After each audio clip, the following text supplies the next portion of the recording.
अम्बेश ज्ञान अकादमी में आपका स्वागत है। मैं उपस्थित हूँ आपके समक्ष कक्षा 9 हिंदी काव्य के साथ। आइए इसमें शुरू करना चाहते हैं केदारनाथ अग्रवाल की कविता अच्छा होता। तो ये शुरू करते हैं। अच्छा होता अगर आदमी के लिए प्रार्थी पक्का और नियत का सच्चा होता, न स्वार्थ का चह बच्चा, न दगैल दागी, न चरित्र का कच्चा होता। यही तक। इसमें सबसे पहले आप संकेत डालेंगे अच्छा होता डॉट डॉट करके कच्चा होता तक, और इसके बाद लिखिएगा संदर्भ। प्रस्तुत पद्यांश हमारी पाठ्य पुस्तक हिंदी कक्षा 9 से अच्छा होता नामक शीर्षक से लिया गया है। इसके रचयिता केदारनाथ अग्रवाल जी हैं। इसके बाद आप व्याख्या लिखिएगा।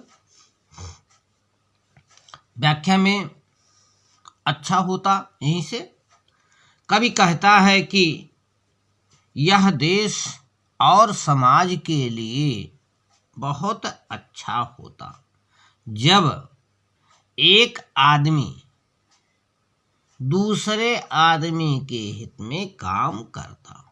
आदमी के लिए जब एक आदमी दूसरे आदमी के लिए हित में काम करता। आगे कहता है वह प्रार्थी पक्का, वह स्वार्थी ना होकर परोपकारी होता। प्रार्थी होता अर्थात परोपकारी होता, उसकी नियत स्वच्छ और साफ होती तो यह देश और समाज के लिए बहुत अच्छा होता। आगे वो कहना चाहता है वह स्वार्थी और दागी ना होकर, न स्वार्थ न चाह बच्चा, वह स्वार्थी और दागी ना होकर निस्वार्थ और निष्कलंक होता तो बहुत अच्छा होता। आगे वह यह भी कहता है कि व्यक्ति को सद्चरित्र का होना चाहिए, न चरित्र का कच्चा होता। व्यक्ति को कैसा होना चाहिए? सद्चरित्र, अच्छे चरित्रवान होना चाहिए और कहीं भी व्यक्ति के चरित्र में खोट नहीं होनी चाहिए। यह कवि चाहता है, क्योंकि एक सद्चरित्रवान व्यक्ति ही अच्छे आचरण का व्यवहार करने में समर्थ होता है। इसके बाद आप काव्यगत सौंदर्य लिखेंगे। इसमें आप लिखेंगे रस शांत है, अलंकार अनुप्रास अलंकार, भाषा सहज स्वाभाविक बोधगम्य है, और शब्द शक्ति अभिधा है, और गुण प्रसाद। इसके बाद आगे देखते हैं।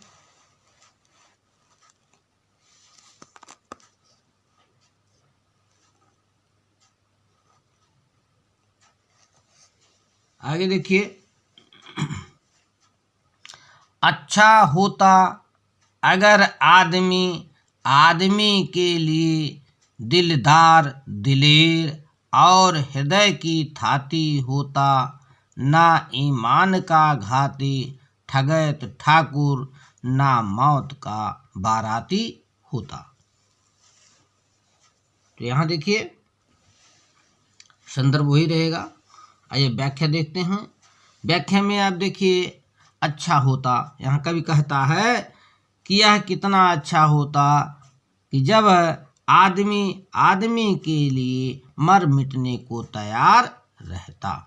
आदमी आदमी के दुख दर्द में शामिल होता, दिलदार होता था, उसके दुख दर्द में शामिल होने के लिए तैयार होता।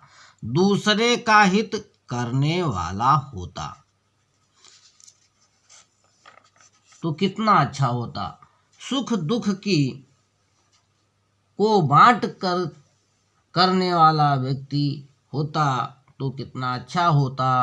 आज आदमी ईमानदारी और की धज्जियां उड़ा रहा है, ठगी में व्यक्त है। यहाँ लिखे ठगैत था। ना ईमान का घात, अर्थात ईमान के साथ घात करने वाला ना होता और ठगी करने वाला ना होता। चारों तरफ वह मौत का तांडव है। यदि वह सब ना होते तो समाज कितना खुशहाल होता। समाज में अमन चैन कायम हो जाता। समाज में आज इतनी ठगी है, हिंसा एवं रक्तपात है, जिसके चलते वह स्वच्छ समाज की कल्पना साकार नहीं हो सकती। इस प्रकार से इसकी व्याख्या हो गया। तो आइए अब इसमें काव्य का सौंदर्य देखते हैं। भाषा सरल बोधगम्य है और रस शांत है, अलंकार अनुप्रास है,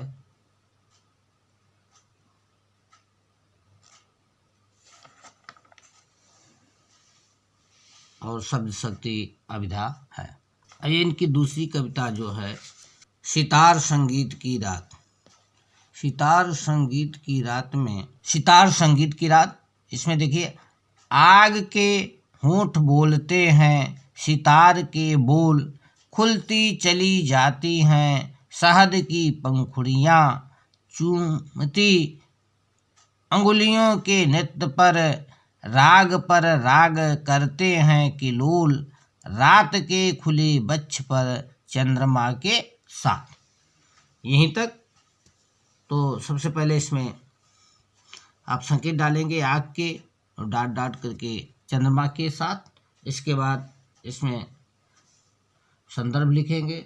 संदर्भ में लिखे प्रस्तुत पद्यांश हमारी पाठ्य पुस्तक हिंदी 9 सितार संगीत की रात नामक शीर्षक से उद्धृत है या लिया गया है। इसके रचयिता केदारनाथ अग्रवाल जी हैं। इसके बाद अब इसमें व्याख्या लिखिए। व्याख्या में आप लिखिए आग के होंठ बोलते हैं। कवि कहता है कि सितार की धुन जब निकलती है तो वह शहद युक्त पंखुड़ियाँ खुलती चली जाती हैं, खुलती चली जाती शहद की पंखुड़ियाँ, तो शहद युक्त पंखुड़ियाँ खुलती चली जाती हैं और अंगुलियां नृत्य करने लगती हैं। रात के खुले आसमान पर चंद्रमा के साथ जो धुनियाँ निकलती हैं वह अत्यंत मोहक होती हैं। और कवि ने अंत में कहा है कि अग्निवत होंठ के बोल की तुलना सितार के बोल से किया है। आग के होंठ अर्थात लालिमा युक्त ओठ, जिनकी ओठ आग की समान लालिमा युक्त हैं, ऐसे ओठ की जो बोल होती है, जो मधुरता होती है, वो सितार के बोल के समान होती है। आइए आगे देखते हैं।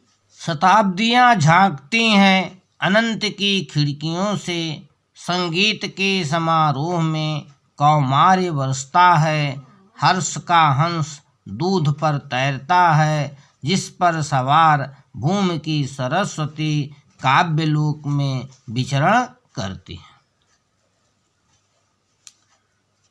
यहाँ व्याख्या लिखिए, संदर्भ वही है। कवि कहता है कि अनंत आकाश की खिड़कियों से मानो शताब्दियां झांक रही हों। शताब्दियां झांक रही हों, संगीत से इस समारोह में कौमार्य झलकता है, अर्थात कुमारपन झलकता है। हर स्वरूपी हंस मानो दूध पर तैर रहा है। ऐसा मालूम पड़ता है जैसे धरती की सरस्वती हंस पर सवार होकर काव्यलोक में विचरण कर रही हूं। बस ये हो गया व्याख्या। अब आइए इसमें काव्यगत सौंदर्य देखते हैं। काव्यगत सौंदर्य में रस शांत है, अलंकार अनुप्रास और सामासिक शब्द का प्रयोग हुआ है, भाषा बोधगम्य है। इस प्रकार से ये समाप्त हुआ केदारनाथ अग्रवाल की कविता। आपको कैसा लगा? अच्छा लगा हो तो चैनल को सब्सक्राइब करें, लाइक करें, शेयर करें। धन्यवाद।